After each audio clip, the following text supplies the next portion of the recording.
no structures reported damaged or destroyed. We have over 4,000 firefighting personnel assigned to the incident, and we had a very robust ground and air response to the incident that you see behind me.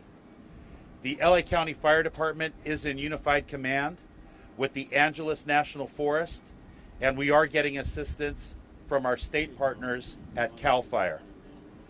I wanted to give a weather update because the weather is what's predominantly driving this fire and its spread right now.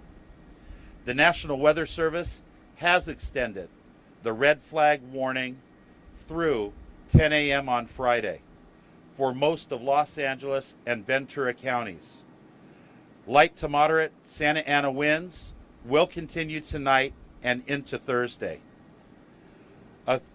The situation remains dynamic, and the fire remains a difficult fire to contain, although we are getting the upper hand.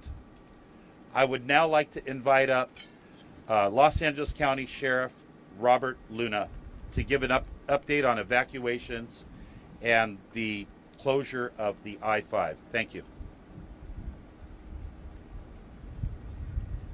Good evening to everybody, and thank you, Chief Maroney. So for us, obviously in unified command with our partners at the fire department from the very beginning of this fire incident. And right now the numbers that I have is that we have approximately 31,000 people who are affected by our evacuation orders. Another 23,000 that are impacted by evacuation warnings. Along with the work that our deputies have been doing, and you've seen them going from neighborhood to neighborhood, making sure that we are protecting the neighborhoods to make sure nobody gets hurt, traffic ingress and egress, and also, unfortunately, when we talk about fires, our staff knows that immediately they start what we call looter suppression, just to make sure that no one's coming into the area to take advantage when people are evacuating their homes. So I want to make sure people know that if you leave your homes, there will be additional deputies working out there in the neighborhoods to make sure your homes are safe. In regards to staffing, we are staffing up. You hear sirens in the distance. They're not only fire apparatus, but you see deputies coming in from different parts of the county. You see our incident management team over my left shoulder setting up with the big trailers that will assume responsibility for this incident from the Sheriff's Department perspective, and again in unified command with all of our partners. We have what I estimate well over 400 personnel total regarding this incident and managing other incidences around the county of Los Angeles. I do want to bring your attention to the fact that during this incident, one of the areas that initially was an evacuation warning that did turn into an evacuation order was our Pitches Detention Center, which is not too far from here.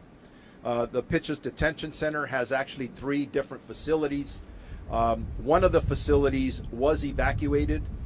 In discussing this with our partners from the fire department who are experts in this area, they recommended and we agreed that the one facility, PD Self, would be evacuated. That had approximately 476 inmates. We moved those inmates to another facility on the campus. The other 2 campuses are structured much better than the one that we evacuated from. But total on the entire campus, we have approximately 4,500 inmates, a little over that. We do have a plan in place in case the fire conditions, our fire partners would advise if it gets worse, whether it's wind, whatever that may be, a plan in place to evacuate the rest of the inmates on the entire facility if we absolutely had to. Other than that, it's a newer incident and it's evolving. It's going to change. We're ready for just about anything, which, by the way, includes being prepared for any other incident that would break, God forbid, anywhere in the county of Los Angeles. I do want to report that the 5 freeway has been closed, but I'm told that after this press conference for a variety of reasons, we will reopen the freeway so that people can go back and forth. Again, I do want to reiterate that if you do not live in this area and you're following the smoke, you want to go see what the firefighters are doing, turn on the television set. Do not drive into these areas. You are impacting the ingress and egress of emergency vehicles. We don't need more traffic. We want less traffic. We don't want you walking around in the impacted areas to impact the community members who live here. And with that, I'm going to introduce Chief Robert Garcia from the U.S. Forest Service. Good evening. Just want to first say thank you to Sheriff Luna and Fire Chief Maroney and Director Joe Tyler for the partnership. This incident started out in the early part of the day, as Chief Maroney indicated, and this is in a mutual threat zone, so Los Angeles County Fire Department and the Angeles National Forest entered into unified command right away.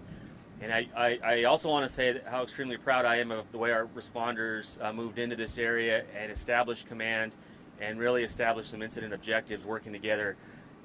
The conditions that we're under aren't as severe as what we've been facing over the last week or two. But what you saw today is indicative of the conditions that we're in terms of the vegetation. So although we're not under a particularly dangerous situation in terms of the wind, our wildland fire condition is critical. Absent wind, the fire is going to move through the vegetation like you saw today with the slope and chasing fuel. Very dangerous conditions as to what led to the U.S. Forest Service closing all of the Angeles National Forest. And this is exactly an example why. The other thing I want to offer in terms of resources, I hope that all the citizens here in the area are proud of the pre-positioning and the robust response. This area always sees a robust response in the mutual threat zone, but our incidents between the Eaton, the Palisades, our local mobilization centers, our pre-positioned resources put us in a position for multiple waves of surge resources, both engine crews on the ground, hand crews, bulldozers, and aircraft. And so the response you see is a result of the local cooperation and the local pre-planning in the geographic area, not only within the LA area, but also with our partners in the state of California to ensure that we are prepared for what we're now facing. With that, I'm going to turn over the mic to the director of CAL FIRE from Sacramento, Director Joe Tyler.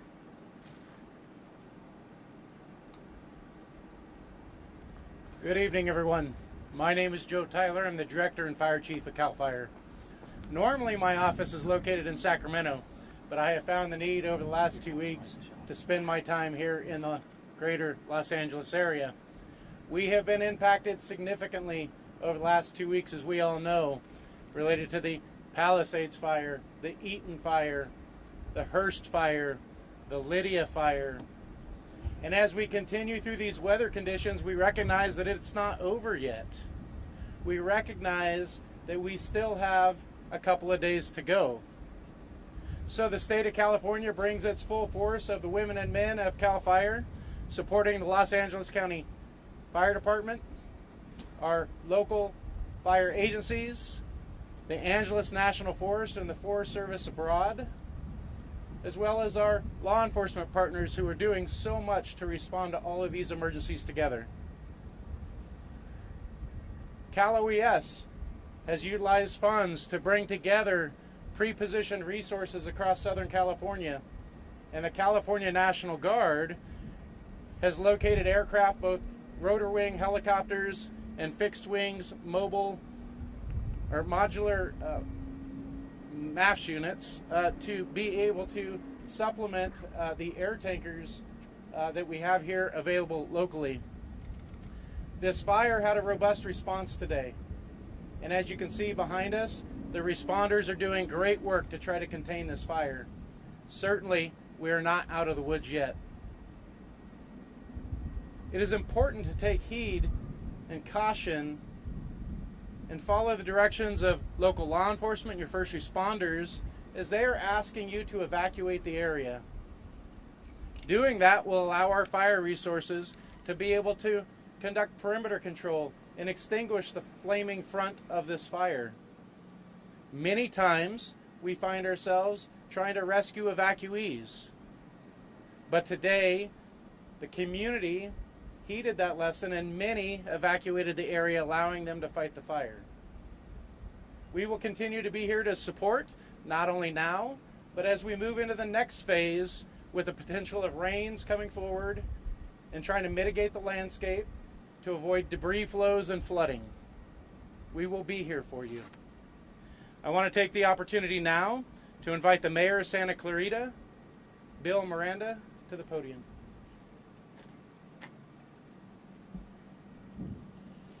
Thank you very much.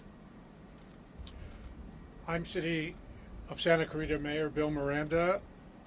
We just cannot say enough about the work our first responders have done over the past couple of weeks and the work that they are currently doing just north of the city. In the wake of the devastation that tore through Los Angeles, claiming homes and lives, understandably, everyone is on heightened alert and all too aware of the damage these fires can cause. I want to re-emphasize the importance of listening to our first responders and paying attention to the emergency alerts. If your area is under evacuation warning or order, please, if it's a warning, prepare to evacuate. If it's an order, evacuate now. Don't wait 10 minutes and see what's going to happen. Nothing's going to happen. Nothing's going to change in 10 minutes. We want you to evacuate now. Do not hesitate. Do not stay. Grab the necessary items and leave as quickly as you can. And when we mention grab the necessary items, we're talking about critical papers or critical medicine that you may need. We're not talking about packing a suitcase. We're talking about packing a backpack and having it ready. We can imagine the stress and extreme conditions our first responders have been under during this unprecedented time. Do your part to help them. And the best way you can do that is to evacuate.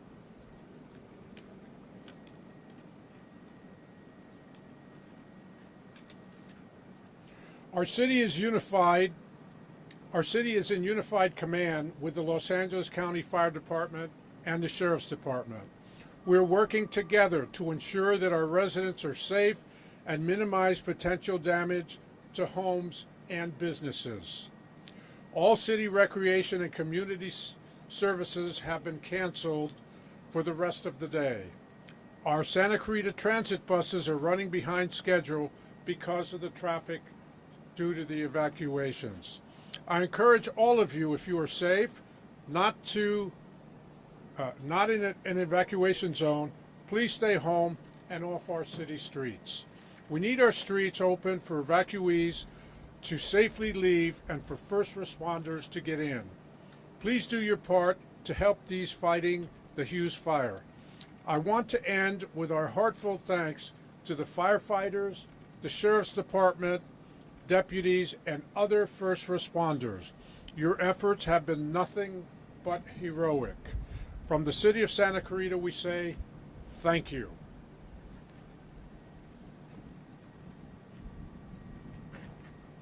Thank you, Mayor. Now we're going to do question and answer with the media, and after we are finished with this, we will have breakout sessions and we will provide Spanish interviews as well. First question. Thank you. What's the plan for the night and into the morning? So we've already developed the day and the night plan with our unified partners. We are going to be on scene all night long, gaining more perimeter control, making sure that we can put out the hot spots, and then have enough resources and staging that if we do have a flare-up, we can move those resources to the fire line. So we already have a plan for tonight, and we're making orders for tomorrow. Can you talk more about those plans for the night, like specifics? Regarding number of resources or job assignments, Yes. we're going to keep the 4,000 firefighters assigned to the incident. We're going to increase our perimeter control, and we're going to extinguish those hot spots. So those would be the tasks. Yeah. Sheriff Luna, if you can describe the decision making to first close the I-5 and now reopen, what changed that allowed you to reopen that particular byway? So, working with our partners at the California Highway Patrol, we needed to have better ingress and egress for emergency vehicles coming through the 5 freeway corridor.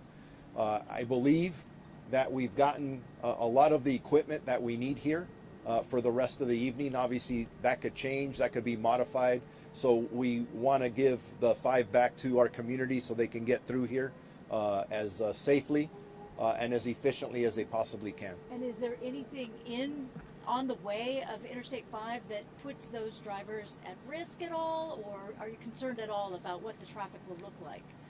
Always concerned about hazards coming in and out, north and south. As far as I know now, we don't see any hazards, but the winds are what they are. I'm not a fire expert, but we listen to our fire experts, and if the winds shift, fire behavior does whatever it does, and if at any time we believe that our community may be in peril because of that wind or fire behavior, we'll close it again. I say we'll close it again. It's our partners at the California Highway Patrol who usually do that, and they do an excellent job at that. Very good, thank you. Amanda Starantino, KCAL. Chief Maroney, I have 2 questions.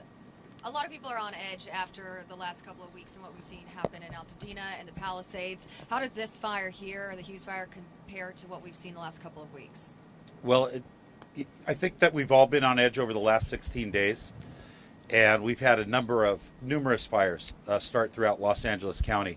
The response to this fire between the Angeles National Forest and the LA County resources, in addition to the state resources that were pre-deployed, we had 2 strike teams in the Santa Clarita area.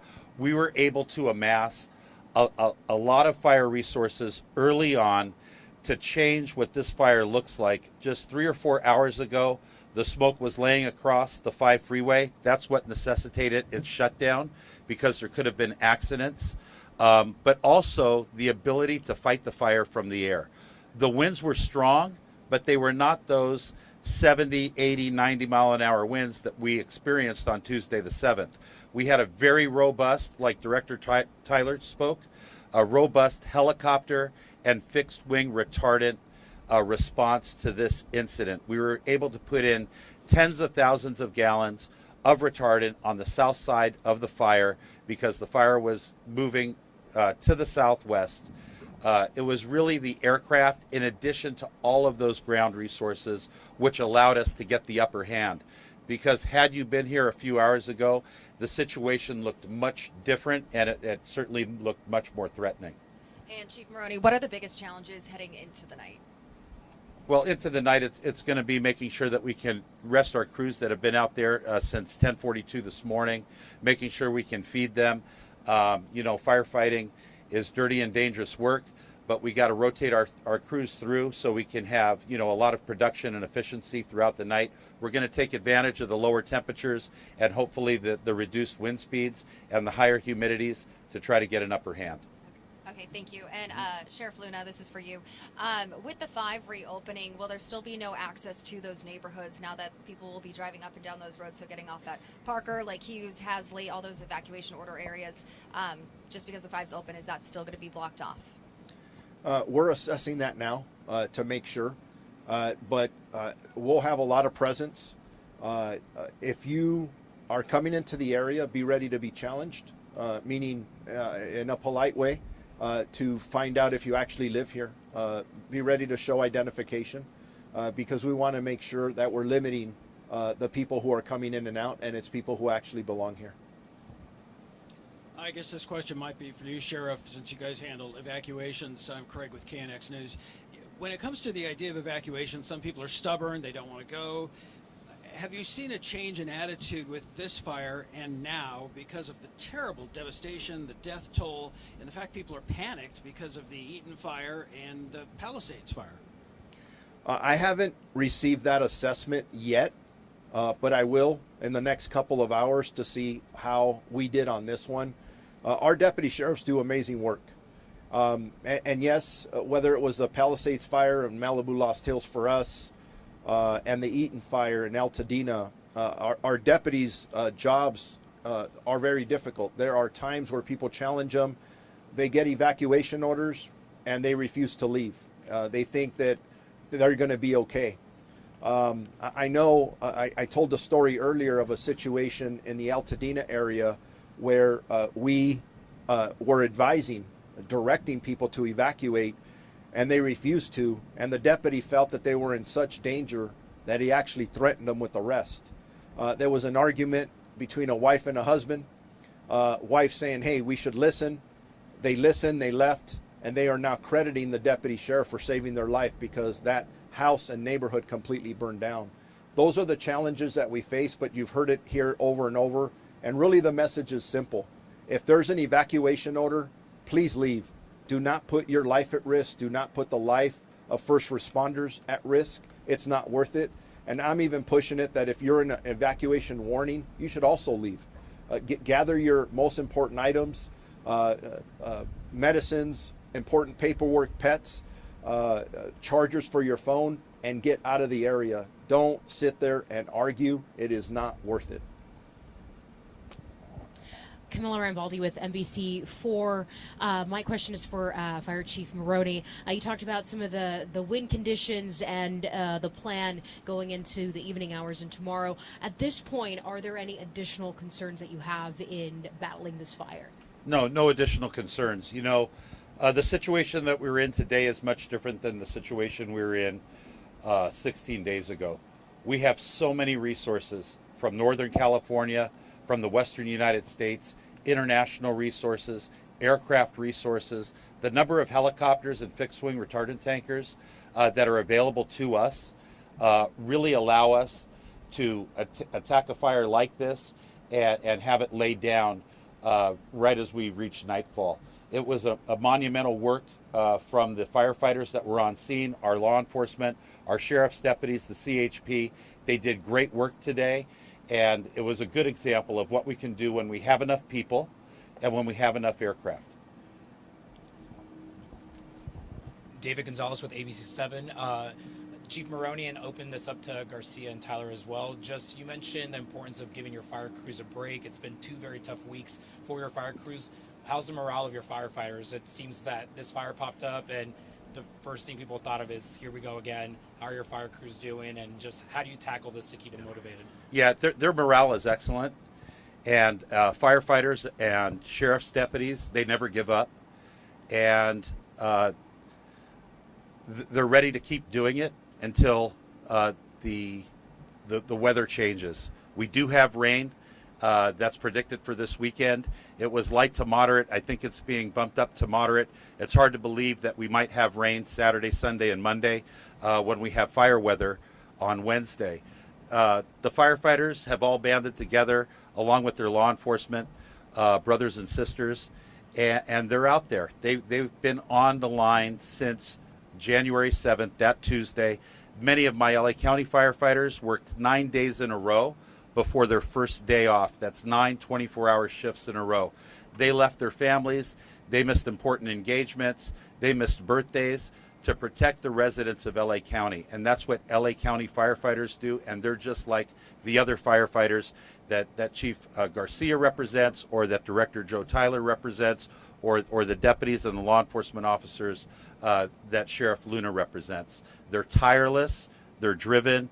And they've done an amazing job over the last 16 days. So proud of them and the work that they've done. Chief Maroney, a question about the teams that have come in from out of state, out of the country, et cetera. You mentioned that made the difference here on this first day of the Hughes Fire. How long will we have access to those teams? There are people in this community and in the city worried that people are just starting fires in order to make things. Yeah, no, all of the additional resources that came into LA County have certainly assisted us. I don't have a timeline on when they're going to demob and go back to their states or to their countries, or when the aircraft are going to return to their home bases. But for now, the Weather Service did extend the red flag that we're under today all the way till Friday at 10 a.m. So I can't imagine that we're going to have any reductions in personnel. the teams that the National Incident Management Team from the Federal Forest, that the Federal Forest Service brought down to help us manage the Eaton fire, and the 2 or 3 teams that Director Tyler brought down from CAL FIRE, those incident management teams, they're still in the area. They're not going home because the threat hasn't been completely abated. It's really going to be weather driven, and the climate is certainly changing because it's January, and we've had numerous fires over the last 2-week period. Hi, Jade Abishan, KHTS Radio. Will Hart High School remain the evacuation center? We know it's already changed once, so there is some concern about that.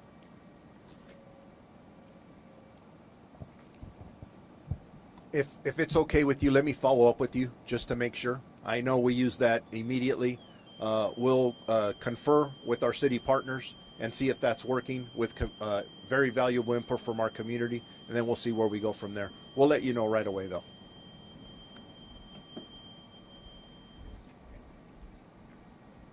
Okay, that concludes the question and answer portion of this press conference. We will break out. There's PIOs from Los Angeles County, Angeles National will be around to answer your questions. Thank you all for coming.